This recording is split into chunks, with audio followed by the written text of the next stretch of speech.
In this video, we are still looking at resistors, series and parallel resistors, and we are looking at these very complex looking circuits.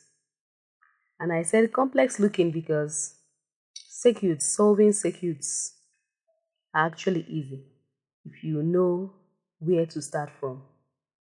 Now this is a complete circuit. We can see the cell, a 9-volt cell or battery, and we can see a combination of resistors like parallel, series, complex combination. So now this is a cell, so we can see the cell. This is the positive terminal and this shorter side is the negative terminal. So we are going to follow conventional current flow. So conventionally it flows from positive, goes this way. So this is in series with this battery, you can see that. So it goes this way. We now meet a junction, and this junction signifies that whatever thing that is on this route is, or arm, is in parallel with whatever thing that is on this other arm. So this 10 ohm resistor that is on this arm of this is in parallel with this whole combination on this other arm.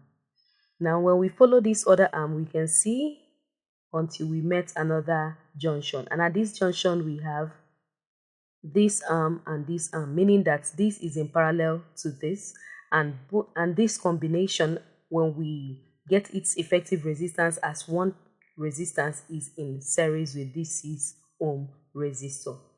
So at the end of the day, we now get to this junction where we now have that all this combination as one is in series with this, and this closes the circuit and completes it.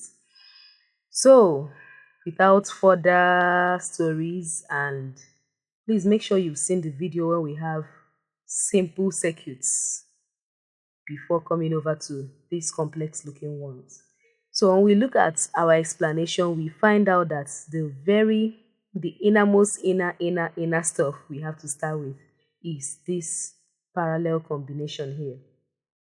And from what we know now, that when we have two equal resistors in parallel to each other, that's the effective resistance. We've known how to solve that, right?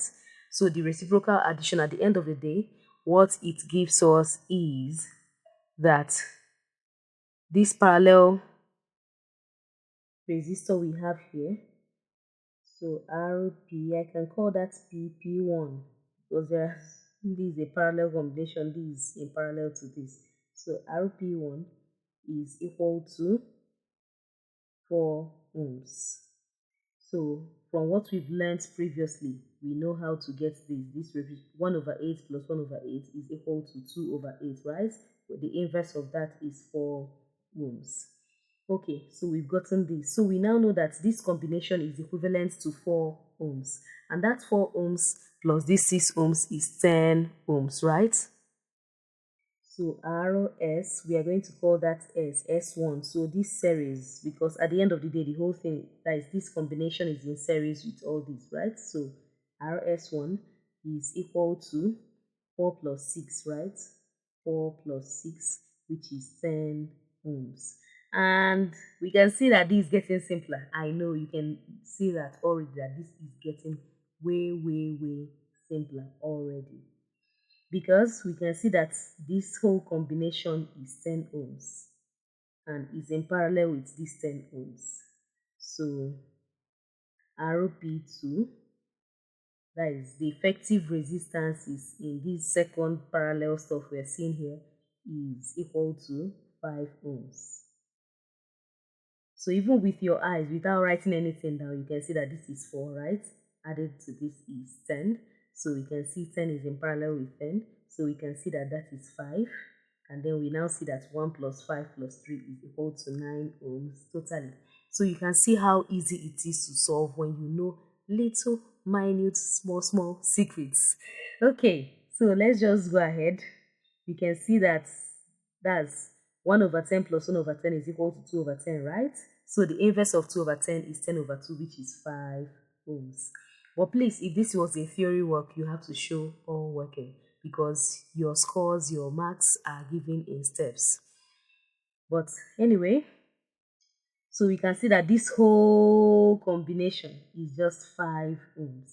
So the R equivalent total, or R total, is equal to 1 ohm plus this combination 5 plus this 3, giving us 9 ohms. So R equivalent totally, or R total, let me just go with the equivalent resistance of the whole combination is 9 ohms. And when we get into Ohm's law, we are still going to revisit this circuit, because if we are to find current in this, we know that V is equal to IR, right? V is equal to IR. That's Ohm's law, the formula we gained from Ohm's law. So we have that V is 9, R is 9. Therefore, this current that flows through this circuit is 1 ampere.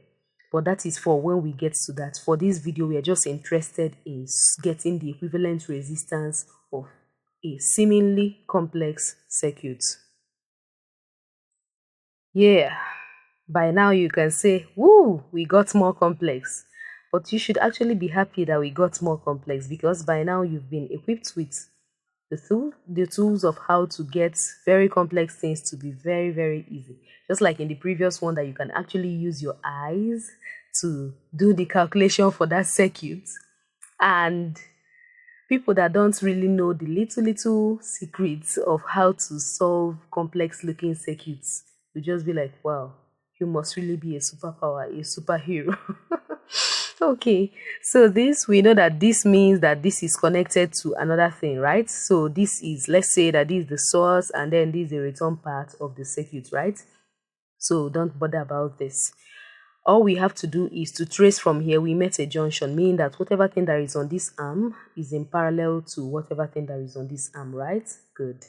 And now when we follow this other arm, we can see this resistor is in series with this combination, right? And then when we get to this junction, we can see that this arm is in parallel to this arm. Therefore, these two are in series, right? So we resolve these two, get the parallel addition, that's the reciprocal addition to this 8 ohms, and then we have that the whole combination is in series with this. We now resolve them as one single resistor, and which is in parallel to this, and then we come down here and we do this parallel addition, right? And then get it as a single equivalent resistance, which is in series with this. And when we add it up, we now get one single resistor that is in parallel to this other single resistor. So I'm going to call this A. Let me get another color of pen. So I'm going to call this A, and I'm going to call this B, right? Okay, so that will be easy. So that when we have that RA should be the combination of all this, RB should now be the combination of all this on this side. So on the arm A, we have, so we have to get resistors in series for this arm A is equal to 4 plus 2, which is 6 ohms.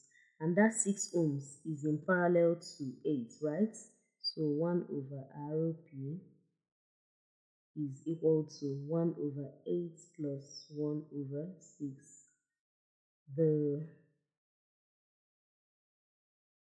So the LCM for these two should be 24. So that 18 to 24 is 3 times 1, giving us 3.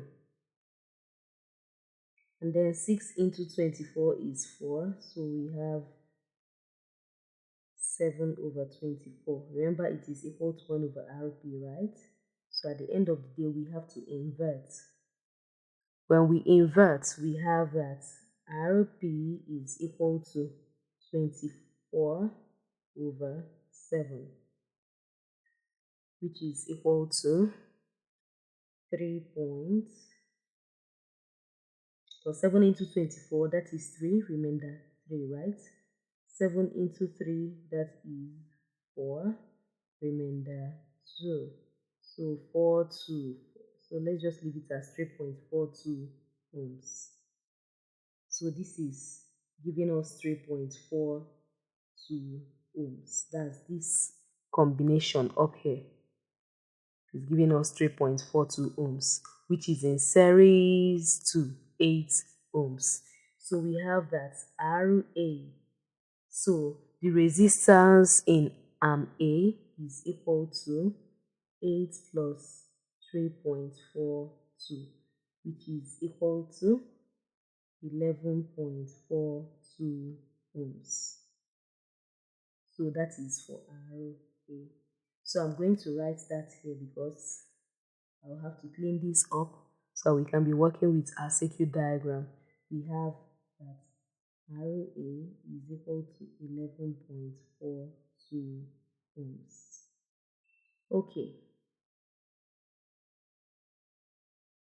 And RA is 3.43 approximately. Okay. That's 11.43 approximately. So we are done with arm A. So we get into arm B. So this is in series with this combination. So we have that 1 over RP, because we have to resolve this to get one value of resistance, one effective resistance, is equal to 1 over 6 plus 1 over 4. And we have that all this is equal to, okay, 24 can do. We have 6 into 24, that is 4, right? And we have 4 plus 6 to give us 12, right? No, that is 10, not 12. So that is 10 over 24. Okay, so the inverse of that should be 24 over 10. So RP itself, the parallel resistance for this combination, is equal to 24 over 10, which is equal to 2.4 ohms. So this 2.4 is in series with 6 ohms. As it's in series, so we have that RB, so that is the resistance on arm B is equal to this 6 ohms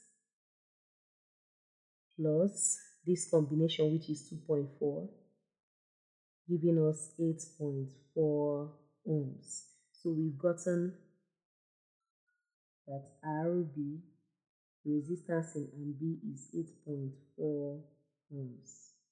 Beautiful. So as we've gotten that out of the way, we now know that this resistance is in parallel to this one. And therefore, the total equivalent resistance, let me just use it as ROT this time, or ROEQ, that is equivalent, is equal to, so 1 over ROT is equal to 1 over 11.43 plus 1 over 8.4. When we do this reciprocal addition, we are going to get that total resistance is equal to,